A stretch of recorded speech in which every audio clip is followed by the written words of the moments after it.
ஒரு சிறிய ஊரில் ராமு என்ற மனிதன் இருந்தான். வயது வெறும் 35 தான். ஆனாலும் எப்போதும் சோர்வு, தலைவலி, சர்க்கரை, இரத்த அழுத்தம் எல்லாம் அவனை வாட்டியது. மருத்துவரிடம் போய் மாத்திரை எடுத்தாலும் ஒரு நாள் சரி, அடுத்த நாள் அதே நிலை.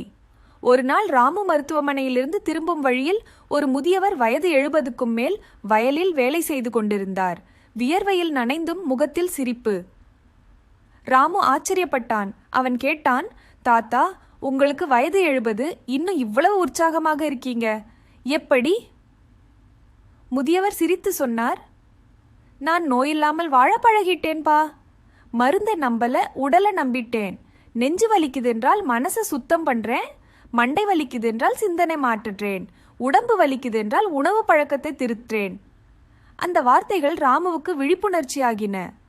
அவன் மாத்திரை குறைத்து காலை ஒளியுடன் எழுந்து நடந்தான். பசுமையான காய்கறிகள் சாப்பிட்டான்.